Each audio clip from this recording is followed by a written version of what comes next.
ಚೆನ್ನಮ್ಮ ಅವರ ಅಂತ್ಯಕ್ರಿಯೆಯನ್ನು ಇವತ್ತು ಹೊಳೆನರಸೀಪುರದಲ್ಲಿ ನೆರವೇರಿಸಲಾಗುತ್ತೆ. 2 ಗಂಟೆಯ ನಂತರ ಈ ಒಕ್ಕಲಿಗ ಸಂಪ್ರದಾಯದಂತೆ ಅಂತಿಮ ವಿಧಿವಿಧಾನಗಳು ಆರಂಭ ಆಗುತ್ತೆ.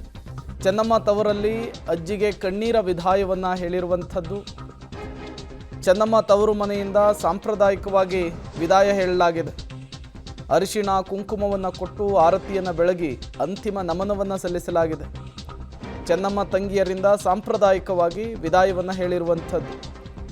ತಡರಾತ್ರಿಯವರೆಗೂ ಕೂಡ ಕಾದು ಮಡಲಕ್ಕಿಯನ್ನು ತುಂಬಿ ಅಂತಿಮ ನಮನವನ್ನು ಸಲ್ಲಿಸಿದ್ದಾರೆ.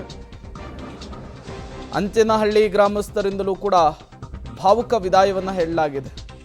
ಮಾಜಿ ಪ್ರಧಾನಿ ದೇವೇಗೌಡರ ಪತ್ನಿ ಚೆನ್ನಮ್ಮ ಅವರ ಅಂತಿಮ ಯಾತ್ರೆ ಸಾಕ್ತು.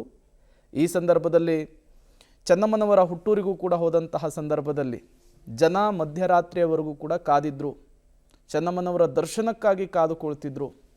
ನೋಡಿ, ಚೆನ್ನಮ್ಮನವರ ಪಾರ್ಥಿವ ಶರೀರ ಅಂತಿಮ ಯಾತ್ರೆ ಬರ್ತಾ ಇದ್ದ ಹಾಗೆ ಮಡಲಕ್ಕಿಯನ್ನು ತುಂಬಿ ಸೀರೆ ಬಳೆ ಹೂವನ್ನು ಕೊಡುವ ಮೂಲಕ ವಿದಾಯವನ್ನು ಹೇಳಿದ್ದಾರೆ.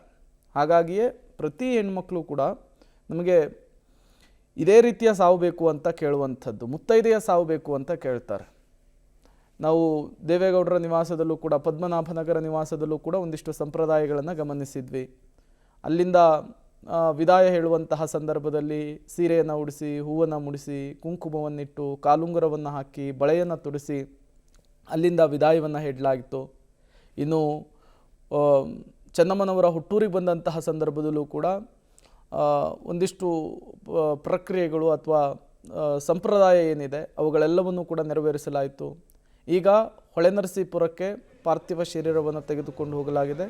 HD ರೇವಣ್ಣ ಅವರ ನಿವಾಸ ಇದು. ರೇವಣ್ಣ ಅವರ ನಿವಾಸದಲ್ಲಿ ಅಂತಿಮ ದರ್ಶನಕ್ಕೆ ಅವಕಾಶವನ್ನು ಕಲ್ಪಿಸಿಕೊಡಲಾಗಿದೆ. ಮಧ್ಯಾಹ್ನ 2 ಗಂಟೆಯವರೆಗೂ ಕೂಡ ಚೆನ್ನಮ್ಮನವರ ಪಾರ್ಥಿವ ಶರೀರ ರೇವಣ್ಣ ಅವರ ನಿವಾಸದಲ್ಲಿಯೇ ಇರುತ್ತೆ. ಹೊಳೆನರಸೀಪುರದಲ್ಲಿ ಸಾರ್ವಜನಿಕರು, ಸುತ್ತಮುತ್ತಲಿನ ಊರಿನವರೆಲ್ಲ ಬಂದು ಅಂತಿಮ ದರ್ಶನವನ್ನು ಪಡೆಯುವುದಕ್ಕೆ ಅವಕಾಶ ಇದೆ. 2 ಗಂಟೆಯ ನಂತರ ಪಾರ್ಥಿವ ಶರೀರವನ್ನು ರಂಗನಾಥ ಸ್ವಾಮಿ ದೇವಾಲಯದ ತಪ್ಪಲಿಗೆ ತೆಗೆದುಕೊಂಡು ಹೋಗಲಾಗುತ್ತೆ. ಅಲ್ಲಿ ಕೇಂದ್ರ ಸಚಿವರುಗಳು ಬಂದಿರ್ತಾರೆ, ವಿವಿಧ ಕ್ಷೇತ್ರದ ಗಣ್ಯರು ಬಂದಿರ್ತಾರೆ.